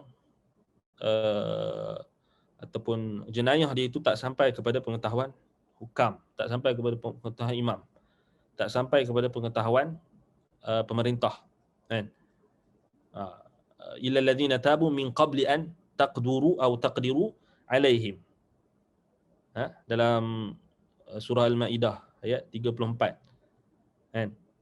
Illal ladzina tabu min qabli an taqdiru alaihim fa'lamu anna Allaha ghafurur rahim. So kalau orang tu buat jenayah dalam Islam, sebelum dia bertaubat, sebelum sampai kepada pengetahuan pihak berkuasa ataupun sampai pengetahuan imam, sampai pengetahuan kepada pemerintah, mahkamah, dia bertaubat dulu. Allah terima taubat dia. Innallaha ghafur fa'lamu annallaha ghafurur rahim. So dia tak perlu confess. Dia tak perlu pergi mengaku. Kecuali kalau dia memang nak lepas di dunia. Kalau dia nak lepas di dunia ni, dia nak lepas dia, contohnya dia rasa dia tak boleh jamin dia akan lepas di akhirat dengan dia dia dah terjebak dalam satu dosa yang menjatuhkan dia kepada hukum had, hukum hudud. Dia nak membersihkan dosanya itu, maka dia pun pergi mengaku. Itu yang berlaku pada zaman sahabat. Bukan Nabi paksa dia orang atau Nabi tangkap dia orang ataupun Nabi tajassus ke, tak. Sebab didikan tu, dia yang penting sekali didikan. Education. Bagaimana kita didik manusia dengan supaya takut Allah, supaya takut neraka Allah. Sampai tahap tu lah, sampai tahap orang boleh mengaku berdosa tu, datang kepada Nabi. Nabi tak cari, Nabi tak pasang spy ke apa, tak, dia mengaku sendiri. Itu datang nak sabitkan hukum kan, dia akan mengaku ataupun dua saksi. Kebanyakan zaman Nabi kalau macam zina dan sebagainya berlaku macam tu. So, bila dah sampai dekat pemerintah barulah dihukum. Bukan maksudnya kita galakkan orang buat dosa senyap-senyap, bukan. Still kita kena bagi tahu dekat orang. Kalau kamu buat dosa, kamu tak zahirkan, kamu ada chance untuk Allah ampunkan kamu. Kalau kamu tak zahirkan. Selagi kamu tak zahirkan, selagi itu Allah akan ampunkan. Kalau kamu bertaubatlah, bukan kamu berulang-ulang. Itu tak taubat namanya. Sebab itu kita galakkan orang supaya orang yang mana-mana orang yang dah buat dosa besar dan sebagainya bertaubat kepada Allah. Kalau kamu bertaubat sebelum sampai kepada pengetahuan mahkamah atau pengetahuan pemerintah, Allah akan terima taubat kamu. Simple Islam sangat-sangat rahmat. Bukan terus-terus nak hukum macam tu. Kan? Sebab tu kita kena faham konsep tu. Sebab tu apa tanggungjawab pendakwah hari ini? Bila kita tahu kita pun tak amalkan hukum Islam. Kita tak amalkan hukum hudud, tak boleh. Kita tak boleh nak amalkan sekarang. Tanggungjawab kita adalah menggerunkan manusia, menggerunkan umat Islam dan bahkan umat manusia dengan azab Allah. Dan memberikan harapan kepada mereka akan syurga Allah. Basyiran wa nadhira. Balik asal. Back to basic lah. Dan hukum itu adalah satu wasilah saja. Tetapi wajib ke atas pemerintah untuk menegakkan hukum Allah. Dia bukan boleh goyang kaki, tak. Bila dia dah jadi pemerintah, dia wajib berusaha untuk paling kurang lah, kita kata paling kurang kewajib dia memperkasakan hukum syariah tu sendiri. Sebab tu kenapa kena penting juga kena ada orang yang berusaha ke arah tu. Bukan kita macam RUU, orang undang-undang apa benda yang bukan kita tak sokong, kita kena sokong sebab dia akan bagi implikasi yang kalau kita abaikan benda tu akan bagi implikasi yang negatif. Dan kita tahu benda ni sangat-sangat kita kata memang risiko, memanglah kita kata, sebab tu di akhirat nanti lebih berat lah risiko dia. Bukan senang-senang kan. Bukan mudah-mudah kita nak ubah hukum Allah Ta'ala dengan sewenang-wenangnya. Sebab tu kenapa ramai di kalangan ulama' salaf mereka takut bila terima jawatan ni. Empat mazhab tu tak terima jawatan mufti ataupun jawatan qadi. Imam Malik, Imam Abu Hanifah, Imam Syafi'i, Imam Ahmad, empat tu dia orang paling layak untuk dilantik jadi qadi. Khalifah nak lantik jadi qadi, khalifah. Qadi negara lah macam mufti negara. Semua tolak. Imam Malik tolak. Imam Malik dia nak dilantik untuk kitab Muwatta' dia tu akan jadi kitab rasmi. Ditolak. Dan dia pun ditawarkan untuk jawatan qadi, ditolak. Imam Malik. Abu Hanifah pun tolak juga sampai kena sebat dengan Abu Ja'far Al-Mansur. Abu Hanifah tolak juga. Imam Syafi'i pun tolak juga bila disampai ke Baghdad. Harun Ar-Rashid nak lantik dia. Ditolak ke Imam Ahmad. Imam Ahmad pun tolak juga. Imam Ahmad zaman Al-Mu'tasim, zaman tak ada lah, tapi Imam Syafi'i nak tolak dia. Imam Ahmad lagi tak mau. Empat imam mazhab. Tak ada seorang pun yang jadi qadi negara ataupun mufti negara. Sebab tu kita nak kata di sini tak semesti jawatan ni tak menunjukkan kemuliaan seseorang. Kemuliaan itu adalah dengan ketakwaan, bukan dengan jawatan. So kita kena betulkan masyarakat kita hari ni dia nampak jawatan, ada jawatan terus automatically kau mulia. Tak semestinya. Tak semestinya. Kalau kau betul-betul bertakwa kepada Allah, kau menjalankan tanggungjawab dan sebagainya, barulah jawatan tu akan ada kelebihan. Semata-mata jawatan tak akan melebihkan seseorang kepada orang lain. Bahkan dibimbangi dan ditakuti. Sebab tu kita tengok itu macam ada seorang tuan guru ni, hafizahullah wa wafaqahullah. Ada orang tanya dia kenapa dia memang dicalonkan untuk jadi mufti dan sebagainya, tapi dia tolak. Sebab apa? Dia kata arwah bapa dia dah pesan, selagi mana negara kita ini tidak berhukum dengan hukum Islam sepenuhnya, jangan ambil. Kerana dia berat. Selagi mana sebab tu dia tak terima jawatan. Dia tak terima. Betul. Sudah sudut warak. Kita bukan nak belim orang yang ambil jawatan semua, tapi kita nak ambil, nak bagi tahu di sini berat sebenarnya tanggungjawab ni. Bukan mudah-mudah kan. Bukannya sebagai satu ghanimah ataupun macam orang politik dia nampak ghanimahnya, dia nampak dia kira nak rebut jawatan. Tapi bagi orang agama dia bukan nak rebut, bahkan dia kau boleh nak lari. Ulama salaf Sufyan Ats-Tsauri lari. Sufyan Ats-Tsauri, Abu Ja'far Mansur nak lantik dia jadi qadi, dia lari sampai ke Yaman. Tu nak bagi tahu ulama salaf dulu, mereka sangat takut dengan jawatan ni. Lebih-lebih lagi jawatan yang melibatkan pemerintahan, melibatkan tanggungjawab yang besar. Sebab itu kita kena faham. Baik. Balik pada pembahasan kita tadi. Baik. Jadi bila kita kata syaitan ataupun iblis tadi, dia telah memberikan satu gambaran yang seakan-akan indah, seakan-akan nasihat, seorang penasihat yang baik. Maka dan telah berlakulah apa yang berlaku, ditetapkan kepada Adam dan Hawa, dan mereka bertaubat dan mengaku kesalahan mereka. Qalamna anfusana. Jadi macam itulah kita sebut tadi, kena mengakulah bersalah. Kalau bersalah, mengaku bersalah kan. Mengaku bersalah. Jangan malu untuk kita minta maaf. Hatta benda yang kecil sekalipun. Kita kena minta maaf lah kalau kita buat salah. Memang kita buat salah, minta maaf. Jangan tak mengaku kan. Tak mengaku habis. Baik. Kemudian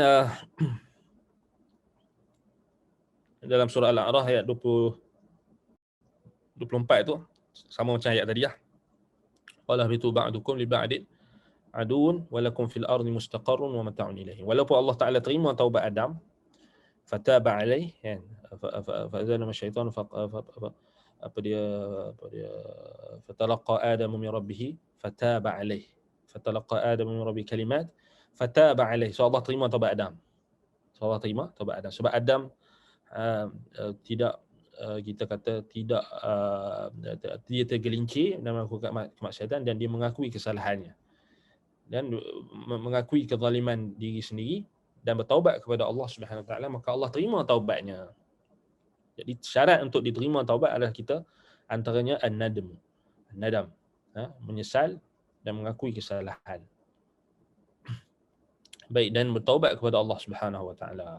Baik. Cuma kita tak ada lah sampai kena confess semua dosa kita dekat orang. Tak ada konsep macam confession macam orang Kristian kena confess dekat padri dia semua dosa dia. Tak ada. Sebab tu kita kata bila kita buat dosa itu antara kita dengan Allah, maka kita bertaubat kepada Allah tu. Kalau ada berkaitan dengan hak manusia, barulah kita kena confess dekat manusia. Orang yang kita dah buat salah tadi. Hak dia kita ambil, maka kita pergi, kita mengaku kesalahan, kita bagi balik hak yang kita ambil. Tapi kalau dosa kita antara kita dengan Allah, maka tak perlu confess pada ustaz ke, cerita dekat ustaz daripada A sampai Z dia punya dosa, tak payah. Kecuali kalau dosa tu dia tanya tu nak melibatkan hukum hakam, dia kena bagi tahu, maka kena bagi tahulah dia buat apa, dia nak tahu apa yang dia nak kena buat. Dia kena bagi, itu bukan confess kan, itu maksudnya nak bagi tahu apa yang dia kena buat. Tapi tak perlulah cerita detail, tak perlulah cerita detail macam orang Kristian. Orang Kristian ni dia kena cerita detail dekat padri dia. Kemudian kena bayar duit lagi. Baru kena apa? Baru confirm diampuni atau tak. Itu berat lah, itu bid'ah. So kita tak ada sampai tahap tu. Sebab tu dulu ada orang cuba buat kan benda sama. Dia buat program macam motivasi. Dalam tu dia pergi confess dosa dia dengan suami dia apa semua depan-depan orang. Depan-depan orang ramai, depan ustaz tu. Salah lah. Tu kita kata tak betul. Bahkan ada larangan daripada Nabi SAW kalau kita mujaharah. Nabi SAW kata kullu ummati mu'afa illa al-mujahirin atau al-mujaharah atau illa al-mujahirin atau illa al-mujahirun. Atau kama qala sallallahu alaihi wasallam.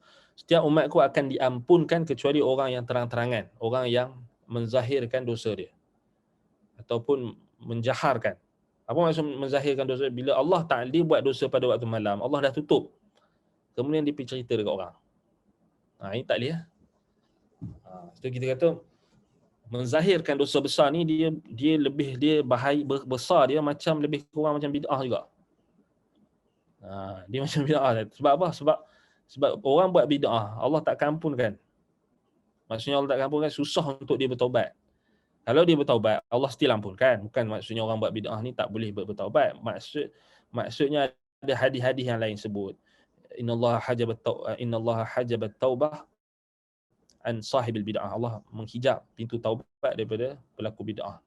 Maksudnya apa? Maksudnya susah dia nak bertaubat sebab dia rasa dia betul. Susah. Dia sama macam orang yang buat dosa dia terang-terang. Dia terang-terangan tunjuk, tak malu, bahkan dia bangga pula. Itu lagi dahsyat. Dia sama level macam ahli bid'ah dari satu sudut. Sebab itu kita jangan main-main. Jangan main-main dengan dosa. Kan? Kalau kamu ada buat dosa, jangan zahirkan. Mengaku depan Allah. Solat. Tadarruk kepada Allah, minta ampun kepada Allah, jangan ulang. Kalau tergelincir juga, minta lagi ampun. Kalau tergelincir lagi, jangan cerita kat orang, minta ampun ke Allah. Jangan cerita kalau buat dosa, kecuali kalau melibatkan hak orang lain. Terambil duit orang, ambil harta benda orang, kena beritahu lah, kan? Baik untuk dia bagi balik hak orang, kan? Baik.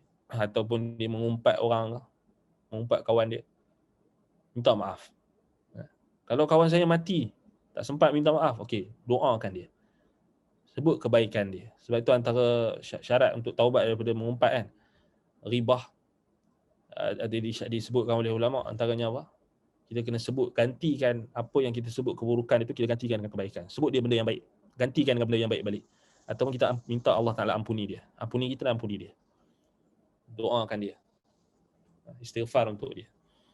Kalau dia meninggal, kan. Sebab tu jangan kita main-main, kan. Kita tak tahu dia mati bila. Kita pun tak tahu kita mati bila. Sedap kita duk mengumpat dia. Tiba-tiba dia mati.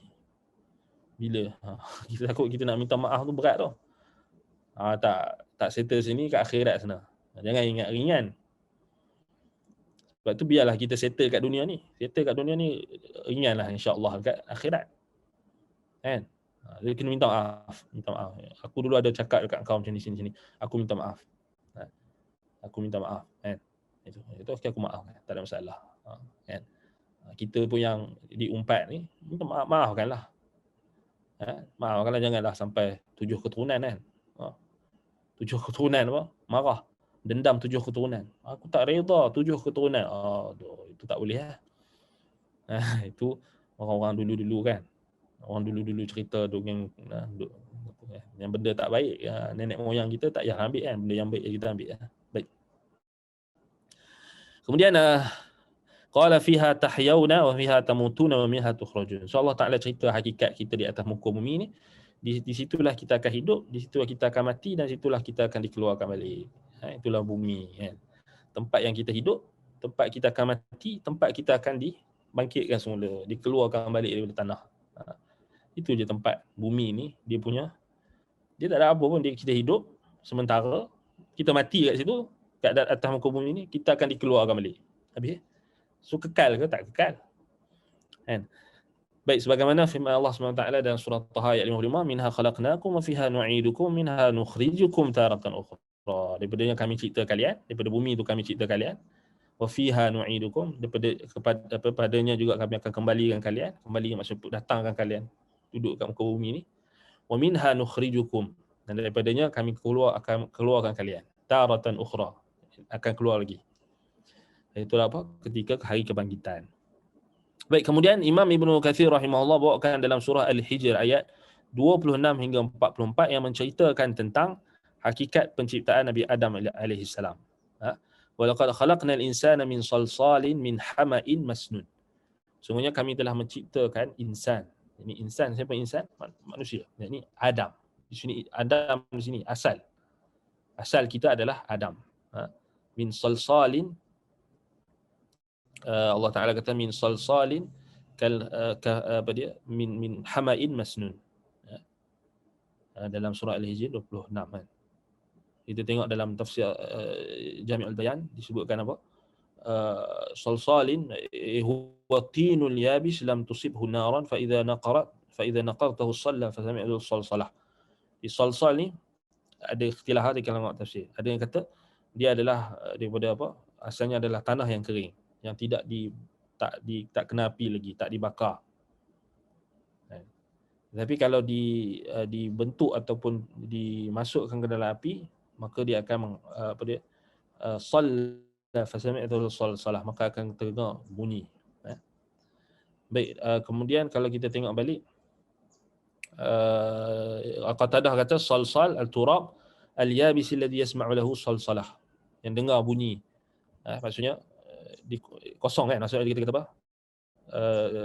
Tinul yabis, ini tanah yang kering. Asal daripada tanah yang kering, asal. Kan. So tu kalau kita tengok balik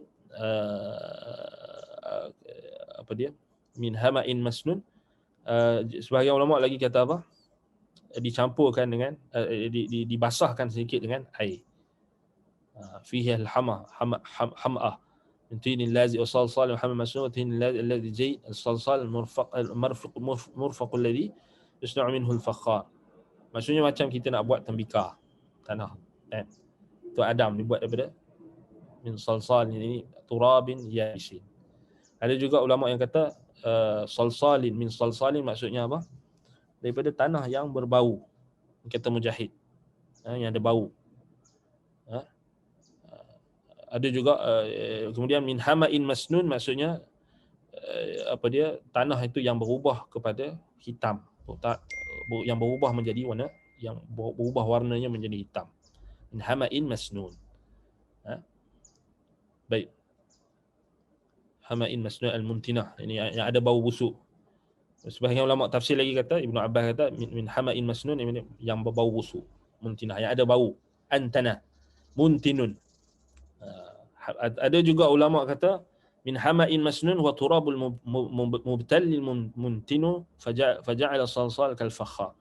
Ini yang dibasah, kemudian daripada kering dia dibasah, dicampur ke air lah kan, macam tu kan. Kemudian dia berbau, berubah. Sebab itu Ibn Abbas pun kata min tinin ratab. So daripada kering jadi basah. So maksudnya tanah itu bersifat menyerap air. Kemudian dia boleh dibentuk. So tanah liat lah, macam tanah liat min salsalin apa dia min hama'in masnun. So banyaklah ulama tafsirkan apa yang dimaksudkan dengan min hama'in masnun. Tapi dia takkan lari daripada tanah yang boleh dibentuk lah. Tanah macam tanah liat lah kan, tanah liat. Jadi kita tengok dalam kalau kita tengok dalam tafsir apa? Baik,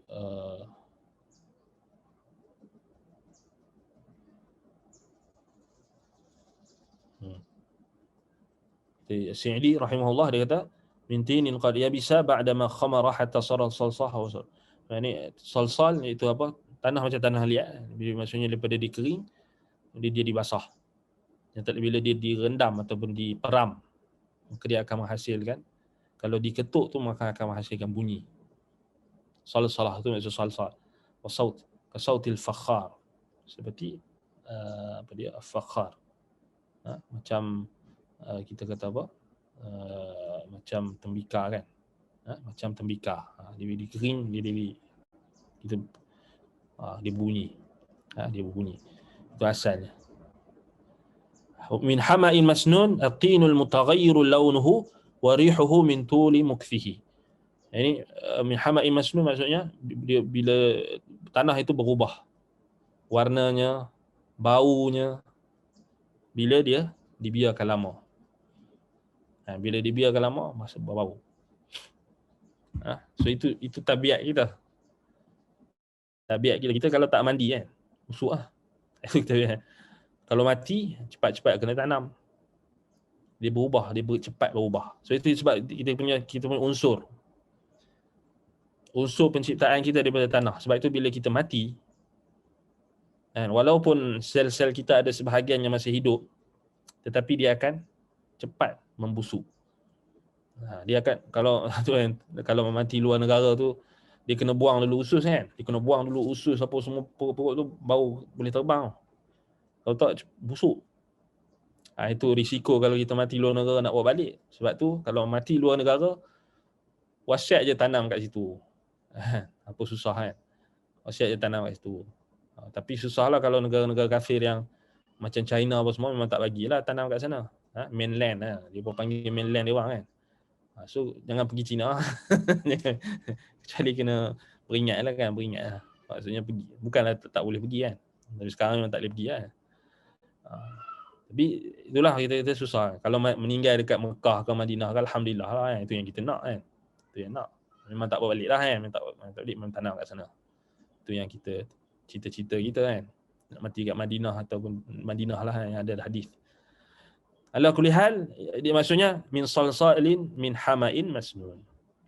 Daripada tanah yang berubah lah kita kata. Itu dia punya maksud dia. Fa idza sawaituhu wa nafakhtu fihi min ruhi faq'u lahu sajidin. Betul ayat ni. Al-Hijr betul lah. Wal jana khalaqnahu min qablu min naris samum. So yang tu kita dah bincangkan jin dicipta daripada api yang membakar, yang membara. So dalam ayat yang berikutnya wa idh qala rabbuka lil malaikati inni khaliqun basharan min salsalin min hama'in masnun. Allah Taala beritahu dekat malaikat. Fa idza sawaituhu wa nafakhtu fihi min ruhi faq'u lahu sajidin. Kalau aku dah selesai sawaituhu, aku dah membentuknya, dah selesai, wa nafakhtu fihi min ruhi, dan aku tiupkan bagi jasad makhluk aku itulah manusia ini dengan ruh yang aku cipta, faq'u lahu sajidin, sujudlah kalian. Allah Taala sujud. Kalau dah siap aku cipta dia, aku tiupkan ruh dia, sujud. So Allah perintahkan sujud. Terus hormat. Fasajadal malaikatu kulluhum ajma'un. Sujudlah malaikat kesemuanya illa iblis aba an yakuna ma'as sajidin. Dia enggan untuk bersama dengan orang-orang yang sujud. So dia datang kan. Qala ya iblis ma laka alla takuna ma'as sajidin. Fa qala lam akun li asjuda li basharin khalaqta min salsalin min hama'in masnun. Aku takkan sujud pada manusia yang kau ciptakannya daripada tanah yang masnun, dari min hama'in, tanah yang berubah tadi. Tanah yang dibiarkan lama akan berubah warna dan baunya. Antana, kata Ibn Abbas, muntin, ini bau busuk. Aku tak mau. Tengok sombong. Aku tak nak sujud kepada tanah yang busuk ni. Macam tu lah. Macam tu. Kita kata macam tu dia punya dialog lah. Kalau kita faham betul-betul kan. Ini khaliqun min hama'in masnun, dia kata la asjud qala lam akun li asjuda li basharin khalaqtahu min salsalin min hama'in masnun. Aku tak mau sujud dekat tanah yang berubah, yang warnanya dan juga bau busuk ni. Kan. So sebab tu kita jangan macam itulah juga kalau kita sombong orang kan, kita tengok orang tu pakai selekeh dan sebagainya kan. Selekeh bau busuk ke kan. Macam Allah busuknya, aku tak mau kan. Tiba-tiba Allah Ta'ala menjadikan orang tu yang sampaikan kebenaran. So, bahaya tu. Berat tu kalau kita tolak dia berdasarkan penampilan fizikal semata-mata. Tak boleh. Hati-hati. Sebab tu jangan kita meremehkan orang. Walaupun dia tu compang-camping, walaupun dia tu busuk sekalipun, walaupun dia tu cacat sekali macam mana pun, jangan kita meremehkan orang. Mana tahu dia orang yang sama, dia mungkin boleh jadi Allah Ta'ala jadikan dia adalah orang yang benar pada lisannya. Mungkin boleh jadi dia adalah orang yang baik berbanding kita, tetapi dia ada kekurangan dari sudut dia tak pakaian dia tak boleh jaga ataupun sopan-nyapin. Kami dulu waktu pergi Mekah, pergi buat haji, memang akan jumpa dengan ramai. Selalunya jemaah haji yang datang daripada Pakistan, India, yang memang susah. So dia orang memang ada satu pakaian je. So kita tengok tu kesian. So lepas pada kita semua dah tahallul, kita dah tukar baju semua, dia orang memang duk pakai kain ihram yang dia orang pakai waktu wukuf tu, sampailah selesai. Memang kita nampak tu hitam, kuning. Hitam. Daripada kita nampak putih kan, memang hitam dengan kotornya. Tapi itulah pakaian mereka ada. Kesian. Tetapi selagi mana pakaian tu walaupun kotor, tetapi selagi dia tak kena najis kan. So dia orang memang dia orang akan jagalah tak kena najis pasal kita husnuzan, pasal dia orang Islam kan. Tapi dia tak mampu. Yang ini mungkinlah yang datang tu memang dia dah bergadai habis tanah apa semua, mungkin macam itulah kan. Memang dah tak ada benda lain, ataupun dia datang tu dengan memang susah. Dia datang pun lepas-lepas dah kot kan. Mungkin dia lepas duit untuk tiket atau semua dia lepas. Bisa semua dia lepas. Mungkinlah. Tapi memang kesian lah. Kita tengok tu subhanallah. Sebab tu kat sana bila kita buat haji dan umrah, dia tak ada kita rasa nak lebih pada orang lain. Sebab apa? Sebab kita semua sama. Pakaian kita sama. Tapi bila kita dah selesai tu dia ada macam rasa lebih sikit. Sebab tu macam bila buat package VIP apa semua tu still dia ada. Sebab tu kita kena ingatkanlah orang-orang yang buat package travel agensi umrah haji ni, dia kena ingatkan. Jangan dia kekalkan, sebab anda pernah jumpa ada orang yang dia pergi buat umrah, dia memang dia macam masih sombong. Kan, masih sombong. Mentang-mentang dia package VVIP, dia sombong juga tu. Dia datang buat umrah dia sombong. Dia maki orang, dia tengok orang tu ni sikit kan, maki. Padahal dia tak tahu orang budak tu penuntut ilmu, orang yang penuntut ilmu kan. Jangan kita merendahkan orang lain walaupun kita nampak dia pakaian compang-camping dan sebagainya. Jangan sesekali. Boleh jadi dia lebih baik daripada kita. Bahkan itu yang kita akan rasa. Jangan kita sombong dengan pakaian kita, sombong dengan dengan kedudukan kita. Sebab tu anda pernah berhadapan dengan orang yang pergi umrah ni, dia atas tiket VIP. Tak semualah, ada yang memang humble. Kita hormatlah orang yang humble kan. Tapi kita kena ingatkanlah orang yang bawa ni, mutawif yang bawa ni, dia kena, sebab tu mutawif ni dia kena ada ilmu.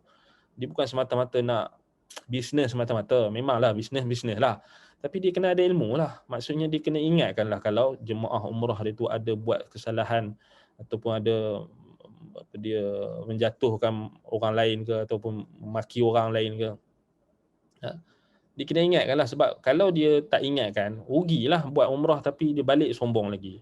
Itu yang jadi pergi umrah, pergi haji. Berapa kali pun dia tak pernah rasa nak insaf. Sebab dia rasa dia duit banyak, dia boleh pergi. Aku duit banyak, boleh pergi banyak kali. Sebab itu dia makin pergi umrah makin sombong, na'udzubillah. Ada yang sampai tahap pergi hanya nak belagak dan hanya nak membeli shopping, nak bershopping shopping sakan kat sana dan tak beribadat pun sebenarnya. Na'udzubillah. Memang kita pernah jumpa ada orang yang macam-macam dekat bila dekat umrah, bila dekat Mekah, bila dekat Madinah ni. Di sana diuji tau, kita diuji. Sebab tu bila pergi haji, bila umrah ni, kena buat preparation lah, ilmu dari sudut ilmu. Dan tinggalkanlah sebentar kita punya kedudukan tu. Janganlah marah kalau duduk sana orang tak panggil kita sekian, kita punya gelaran tu kan. Cuba untuk kita humble. Sebab tu kenapa ana lebih suka kalau haji dengan umrah ni, kalau dulu-dulu kan, zaman ana tu sempat lagi kita pergi sendiri. Bila pergi sendiri ni tak ada orang nak layan kita apa semua ni, memang kita buat sendiri je. Kita bawa kemah sendiri dan sebagainya kan. Tapi sekarang ni susah lah kan, pasal dah kena vaksin apa semua. Jadi dah dengan pandemik lagi, memang kena melalui e-travel lah kot mana pun. Dulu macam kalau dulu kita pergi sendiri tu, kita belajar kat sana, memang kita rasa macam kita takkan rasa meninggi diri daripada orang lain lah. Kita akan rasa rendah, kita akan kat situlah kita akan datang perasaan kita akan rendah diri kita, serendah-rendah, sehina-hinanya.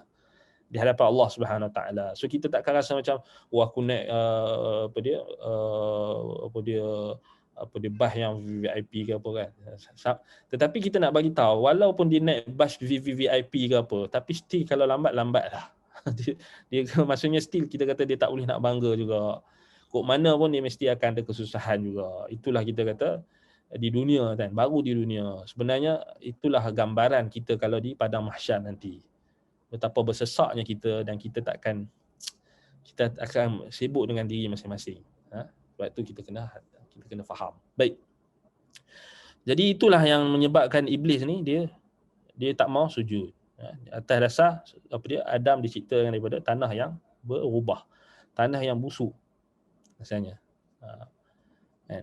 Kemudian Allah kata qala fakhruj minha fa innaka rajim. Sudah ayat ni Allah kata keluar daripada syurga fa innaka rajim. Sungguh engkau direjam. Maksudnya ni laknat.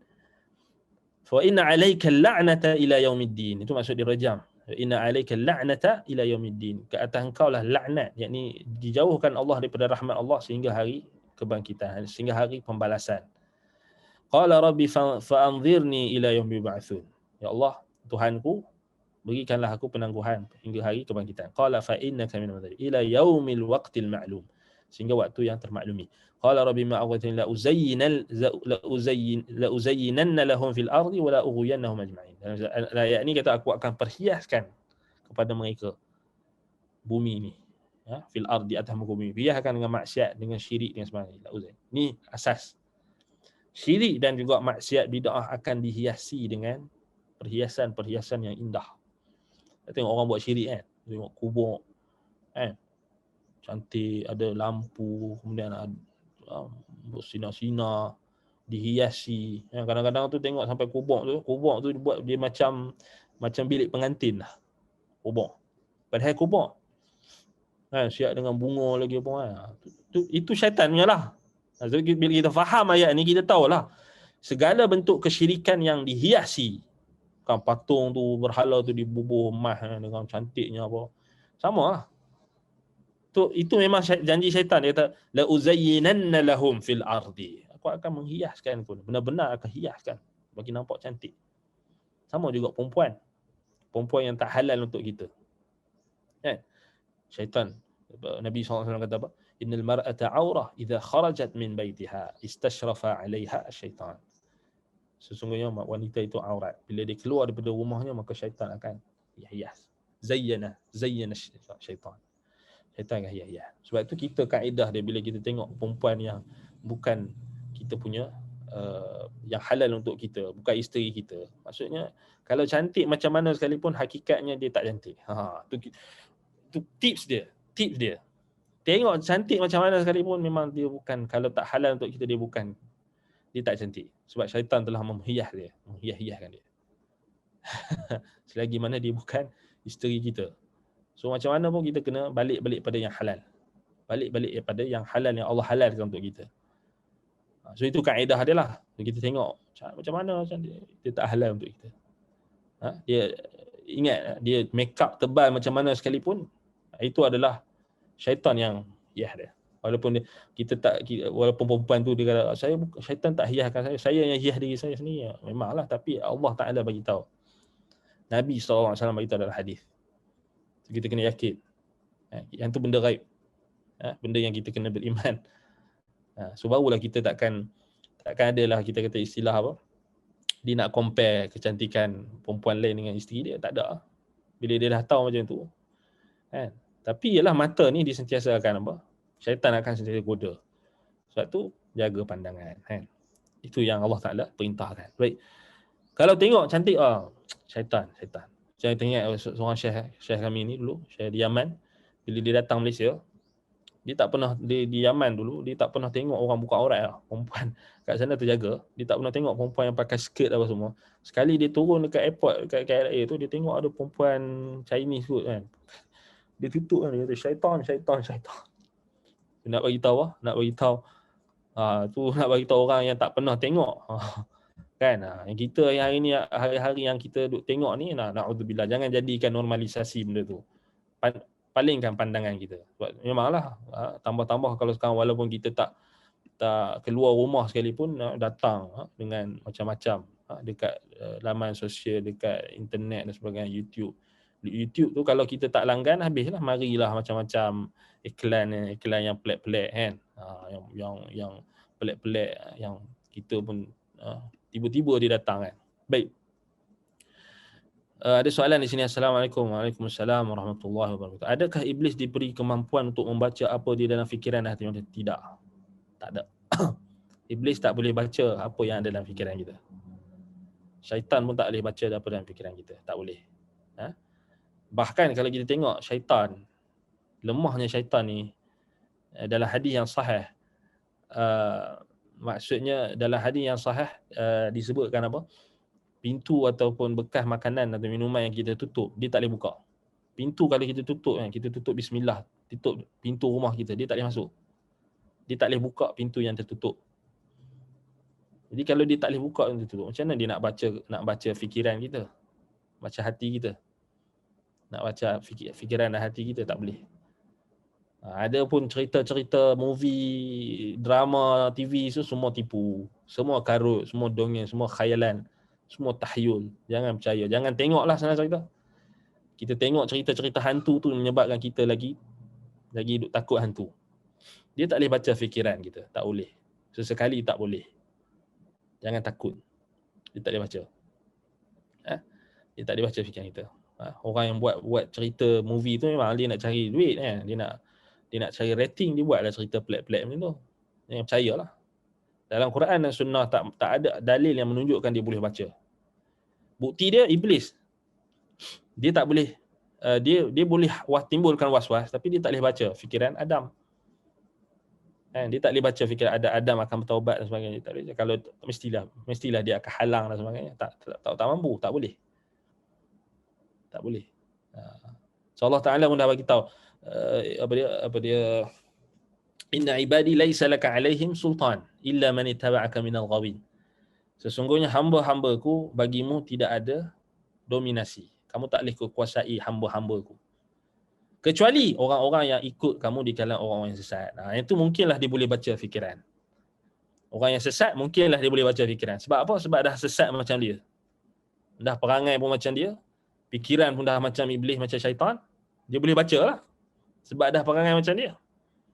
Kata Allah, illa man ittaba'aka minal ghawin. Kecuali dia boleh sesatkan orang yang ikut dia di kalangan orang-orang yang sesat. Sebab itu kita jauhkanlah diri kita daripada syaitan. Jadikan syaitan sebagai musuh, bukan teman. Jadi dia takkan boleh baca pemikiran kita. Jangan takut. Ada pun mimpi-mimpi yang buruk dan sebagainya hanyalah mimpi. Dia boleh kacau kita. Sebab tu Imam Ibnul Qayyim dia umpamakan syaitan ni, dia macam dengan kita ni, dia macam perang gerila je. Macam perang hendak. Dia rilah, qatlul rilah. Dia hanya cari waktu kita lemah. Waktu kita tidur, waktu kita lalai, waktu kita leka, waktu kita marah. Itu dia cari. Dia cari pintu. So menunjukkan dia lemah. Dalam riwayat yang lain, Nabi SAW umpamakan syaitan ni macam kucing. Betul? Bila seorang lelaki tu dia minum dia tak baca bismillah, atau minum dengan tangan kiri, atau dia tak baca bismillah, ataupun dia minum dengan tangan kiri, ataupun dia tak baca bismillah, dia minum. Kemudian Nabi kata, engkau suka tak kalau engkau minum sekali dengan kucing? Minum sekali dengan kucing, minum, lepas tu kucing minum sebelah kita. Kau suka tak? Dia kata, aku tak suka. Syaitan minum dengan kau kalau kau tak minum, kau tak baca bismillah, ataupun kau minum dengan tangan kiri, ataupun kau tak baca bismillah. Nabi umpamakan macam kucing je, macam binatang je. So syaitan ni kalangan jin ni, dia taraf binatang dia. Buat apa kita nak takut? Taraf binatang je. Dia nak dibandingkan kita taraf binatang. Yang kalau yang hebat sikit iblis lah, iblis. Tapi tu pun dia tak boleh baca fikiran kita juga. Dia tak boleh baca fikiran kita. Melainkan pada orang-orang yang memang dia dah kuasai. Orang kuasai ni maksudnya orang-orang yang ikut dia lah. Ikut dia, tak ikut Allah. Yang jadikan dia sebagai teman. Bomo, sihir, tukang sihir. Itu dia boleh baca lah fikiran dia orang. Sebab dia dah pegang dia orang. Dia dah jadi hamba syaitan. Itu kita kena faham. Kena faham. Dia tak boleh baca fikiran langsung, tak boleh. Banyak dalil yang menunjukkan dia tak boleh baca fikiran kita. Jangan takut. Hati kita dia tak boleh, dia tak tahu. Baik. Kemudian dalam ayat yang berikutnya Allah Taala kata uh, baik inna ibadi laysa laka alaihim sultan illa man ittaba'aka minal ghawin. Kan? Illa ibadaka minhum mukhlasin. Qala rabbi in bima aghwaytani la uzayyinana fil ardi wa ajma'i illa ibadaka minhumul mukhlasin. So dia dah janji dia nak sesatkan seluruhan Adam, tapi Allah beri pengecualian, dia boleh sesatkan tapi kecuali hamba-hambaku di kalangan orang yang ikhlas, orang yang mentauhidkan aku, menyembah aku sebenar-benarnya, kau tak boleh kacau dia orang. Hadza siratun qala hadza siratun alayya mustaqim. Dia kata ini adalah jalanku di atasnya, jalanku yang lurus. Inna ibadi laysa laka alaihim sultan illa man ittaba'aka al-ghawin minal ghawin. Hamba-hambaku kau tak ada kemampuan dan tak ada dominasi untuk menguasai mereka, kecuali orang-orang yang ikut engkau di kalangan orang yang sesat, orang yang kafir, orang yang sesat, orang yang jadikan engkau sebagai walinya. Wa inna jahannama lamaw'iduhum ajma'in. Sesungguhnya jahannam itu adalah tempat janji untuk mereka, tempat pengakhiran mereka kesemuanya. Laha sab'atu abwabin likulli babin minhum juz'un maqsum. Yang mana jahannam itu ada 7 pintu. Bagi setiap pintu tu adanya juz'un maqsum, ada bahagian-bahagian yang telah dibahagikan. Ini berapa orang yang nak masuk sini? Dah disiapkan oleh Allah SWT. Baik. Kemudian dalam surah Al-Isra ayat 61 hingga 65 diceritakan bagaimana bentuk syaitan mengganggu dan melakukan godaannya kepada manusia. So wasilah dia. So syaitan, iblis dan syaitan, dia ada Allah Taala bagi dia kemampuan untuk menggunakan wasilah-wasilah tertentu untuk menyesatkan anak Adam. So Allah Taala bagi tahu dalam surah Al-Isra ayat 61-65 Allah kata qala ara'aita hadha alladhi karamta alayya la in akhartani ila yawm al-qiyamah la akhtanikanna dhurriyyata illa qalila qala idhhab faman tabi'aka minhum fa inna jahannama jazaa'un mafura. Ini sama macam ayat sebelum ni lebih kurang tetapi dengan lafaz yang berbeza. Wastafziz man istata'ta minhum bisautika وأجلب عليهم بخيلك ورجلك وشاركهم في الأموال والأولاد وعدهم وما يعدهم الشيطان إلا غرورا. So Allah Ta'ala sebut dekat iblis yang Allah izinkan untuk dia ganggu kita. Hasunglah, wastafziz. Allah kata wastafziz man istata'ta minhum bisautik. Ini wastakhfif wastajhil, kata Ibn Jarir At-Tabari, maksudnya engkau hasut mereka dengan jadikan mereka orang yang meringankan ataupun meremehkan perintah Allah. Yang ini kata sebahagian ulama, wastafziz man istata'ta minhum, itu ganggulah mereka, hasutlah mereka, godalah mereka dengan suaramu. Wastafziz man istata'ta minhum, siapa saja yang kau mampu di kalangan mereka, zuriat keturunan Adam, bisautika, dengan suaramu. Baik, kata ulama tafsir, bisautika dengan suara syaitan. Katanya apa? Sautul ghina wal la'ab. Suara nyanyian dan permainan. Kata Mujahid, wastafziz man istata'ta minhum bisautika qala billahwi wal ghina, dengan permainan dan juga nyanyian. Mainan dan nyanyian. Kata ulama tafsir yang lain, wastafziz man istata'ta minhum bidu'aika iyyah ila ta'atika wa ma'siyatillah. Ini seruanmu, iaitulah kepada tak mentaati dirimu dan juga bermaksiat kepada Allah. Sebab itu kata Ibn Abbas, sautuhu kullu da'in da'a ila ma'siyatillah. Suara syaitan, suara iblis, suara syaitan ialah setiap suara yang mengajak kepada maksiat kepada Allah. Ini kaedah dia. Sautuhu kullu da'in da'a ila ma'siyatillah. Suara syaitan adalah apa? Setiap seruan, setiap suara yang menyeru kepada maksiat kepada Allah. Itu kata Ibn Abbas. Sebab tu kalau kita tengok balik, ada sebahagian ulama lagi macam Ibn Mas'ud dan juga Ibn Abbas juga dalam ayat yang lain mengatakan suara syaitan adalah apa? Alat-alat muzik. Alat-alat muzik. So, nyanyian dan juga alat-alat muzik.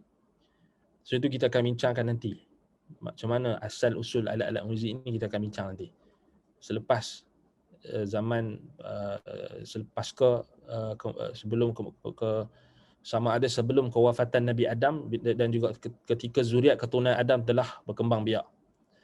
Kalau kita baca dalam Mukhtasar Tarikh Al-Bashar oleh Abul Fida, dia ada sebut tentang pasca selepas kematian Habil atau Habil, kemudian Kabil itu ada anak-anak keturunannya, dikatakan anak keturunan Kabil yang membunuh Habil, dikatakan Kin. Dikatakan yang mula membuat alat-alat muzik adalah keturunan daripada keturunan Kabil. Yang mula buat suara dan juga alat-alat muzik. Dikatakan syaitan telah datang kepada mereka dan memberi ilham untuk buat daripada not-not suara manusia ni alat-alat muzik. So syaitan bagi ilham. So daripada situ dia orang buat alat-alat muzik, alat lahu. Ini maksudnya ada riwayat yang secara tarikh lah, riwayat tarikhiyah dari sejarah. Disebutkan oleh Abul Fida di dalam Tarikhul Mukhtasar Tarikh Al-Bashar. Itulah juga diringkaskan daripada Al-Kamil fi Tarikh oleh Ibn Athir atas asalnya. So memang kita akan jumpa riwayat yang sebut. Tapi memanglah kita kata riwayat tu riwayat yang based pada sejarah lah. Dia tak ada lah kita kata dari sudut. Tetapi itu kan kita kata diterima dari sudut kita nak tahu macam mana asal usul muzik ni, alat-alat muzik. So dia memang lama lah kan. Dalam sejarah manusia memang Allah Ta'ala sebut. Iblis ni Allah Ta'ala bagi dia ini suara bisautika. Kemudian Allah Ta'ala kena kita baca kan, syaitan akan memperhiaskan. So dia takkan hiaskan maksiat tu dengan maksiat dia akan hiaskan suara dia. So alat-alat muzik, suara nyanyian yang menyeru kepada maksiat. So kita akan tengok nanti asal. Kemudian dikatakan maksudnya anak keturunan Nabi Adam di kalangan keturunan Syith. Syith ini wasi Adam. Mereka telah mentahzir, mereka telah melarang untuk anak-anak keturunan Nabi Adam yang lain daripada keturunan Syith bin Adam untuk bersama dengan orang-orang yang menyeleweng tadi. Itu awal. Kita akan tengok nantilah, kita akan baca riwayat tu nanti. So kita akan baca nanti. Tapi Ibnu Katsir dia tak sebut. Dalam Al-Bidayah dia tak sebut. Tetapi kita akan tengok nanti dalam Mukhtasar Tarikh Al-Bashar oleh Abul Fida. Atau kita akan tengok nanti, kita akan cross reference pada kitab yang lain lah. Al-Kamil fi Tarikh tak salah. Kita akan tengok nanti insya-Allah. Selepas Nabi Adam dah turun, kita nak tengok apa yang berlaku. Yang tu penting lah. Siapa anak dia? Anak dia yang awalnya Qabil dan Habil, kemudian ada lagi anak lain. Selepas Habil dibunuh tu ada lagi. So yang keturunan Adam yang Nabi Adam wasiatkan siapa? Sebelum dia wafat tu siapa yang diwasiatkan? Kemudian anak-anak keturunan daripada situ akan dapatnya Nabi Nuh nanti.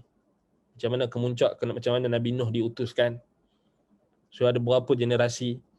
So dari sudut timing dia, so kita akan bincang nanti. InsyaAllah. Jadi kita kena sabar kan. Kita bincang pada waktunya insyaAllah. Baik. Jadi disebutkan dalam ini wastafzih man istata'ta minhum bisautika wa ajlib alaihim bi khailika wa rajlika wa syarikhum fil amwal wal aulad. Wa ajlib alaihim bi khailika wa rajlik. Yani apa? Gunakan apa? Sesatkan mereka, satukan mereka dalam kesesatan dengan tentera-tenteramu, yakni tentera-tentera kudamu dan juga tentera-tentera berjalan kaki. Sedia ada tentera-tentera. So menunjukkan di sini maksudnya syaitan itu, iblis itu mempunyai tentera-tenteranya. Kan? Katakan oleh Mujahid, kullu rakibin wa mashin fi ma'asillah ta'ala. Setiap orang yang menggunakan kenderaan dan juga orang yang berjalan pada maksiat kepada Allah, itulah tentera-tentera iblis. Itu kaedah umum dia. Tapi dia ada tak tentera-tentera yang tertentu? Memang dia adalah. Sebab Allah Ta'ala dah sebut wa junudu iblis ajma'in. Allah sebut dalam Quran, iblis ada tentera-tentera dia. Itu yang kita tak nampak tu. Tetapi siapa sahaja yang ikut jalan dia, tentera-tentera dia. Yang ikut dan menyeru pula pada jalan dia, tentera-tentera dia. Wal'iyadzubillah. Jadilah tentera-tentera Allah. Jangan itu menjadi orang-orang beriman. Orang-orang beriman adalah tentera-tentera Allah di atas muka bumi. Sebab tentera Allah ni ramai. Ada tentera di kalangan langit, di kalangan angin, ada tentera di kalangan haiwan-haiwan, ada tentera di kalangan semua tentera Allah ni kita tak tahu. Bahkan seluruh alam ini adalah tentera-tentera Allah. Wa ma ya'lamu junuda rabbika illa hu.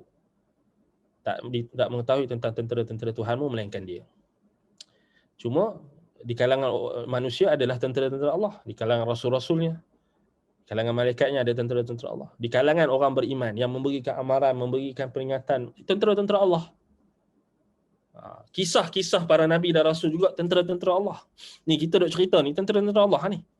Kita duk cerita pasal kisah Nabi Adam ni, kata ulama, kisah-kisah nabi dan rasul ni tentera-tentera Allah yang diutuskan untuk orang-orang beriman, untuk mengukuhkan orang-orang beriman, untuk meneguhkan orang-orang beriman. Itu konsep tentera Allah ni luas. Jangan kita tengok pada makhluk tertentu saja, bahkan seluruh alam ini adalah tentera-tentera Allah. Bila Allah perintahkan, dia akan jadi tentera Allah. Kan? Dia akan jadi tentera Allah. Kalau perintahkan sekian, memang dia pada hakikatnya adalah hamba makhluk ciptaan Allah. Memang tu kita kata. Sebab tu belalang ke, katak semua. Bila Allah Ta'ala perintahkan dia untuk serang dan buat sesuatu, dia akan taat. Kita akan bincang dalam kisah Nabi Musa dan sebagainya nanti kan. Baik. Dan iblis kalau benda-benda tu digunakan untuk bermaksiat kepada Allah, maka dia jadi tentera-tentera iblis. Ya Allah Ta'ala izinkan. Allah izinkan sebagai satu bentuk fitnah, ujian kepada kita. Dia nak membezakan antara orang beriman dan orang kafir, orang munafik dan juga orang beriman, orang yang tipu dan orang yang benar. Baik. Kemudian dikatakan di sini wasyarikhum fil amwali wal auladi wa'idhum. Sekutukanlah mereka ataupun jadikanlah berkongsilah kalian pada harta benda mereka dan anak pinak mereka dan janjikan kepada mereka.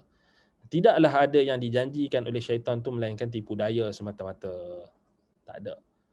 Tak betul pun. Semua yang dijanjikan tu semuanya adalah maksiat, tipu daya. Kita tak payah ikutlah janji-janji dia. Baik. Jadi kita dah habis waktu. Kalau ada soalan lagi, baik, jadi insya-Allah kita sambung lagi perbahasan kita. Kita baca beberapa lagi ayat ni, kita akan tengok apa yang penting daripada ayat-ayat ni yang tak ada dalam ayat sebelumnya. Sebab tu Imam Ibn Katsir dia start ayat, dia bawa ayat Quran. So bila kita tengok satu ayat tu, kita akan tahulah ayat ni dia cover ayat yang sebelum ni, tak ada disebutkan dalam ayat sebelumnya. So ayat yang datang kemudian ni dia akan ada spesifik sikit berbanding dengan ayat yang sebelumnya. So penting kita start ayat ni sebab dia adalah asal. So ayat Quran adalah asal bagi kisah. Kemudian baru kita akan membahaskan riwayat-riwayat hadis dan athar yang dibawa oleh Ibn Katsir rahimahullah. Kita akan tengoklah yang penting dan berkenaan dengan hadis-hadis Nabi SAW yang ceritakan tentang detail tentang penciptaan Adam. Macam mana berlaku. So itu penting. Kita akan bincang nanti insya-Allah pada kelas akan datang, masih lagi dalam penciptaan Adam alaihi salam, bapa kita Nabi Adam alaihi salam. Baik. Wallahu taala a'lam. Aqulu qawli hadha wa astaghfirullah li wa lakum. Subhanakallahumma wa bihamdika asyhadu an la ilaha illa anta astaghfiruka wa atubu ilaik. Sallallahu ala Muhammadin wa ala alihi wa sahbihi wa baraka wasallam. Alhamdulillahirabbil alamin. Wassalamualaikum warahmatullahi wabarakatuh.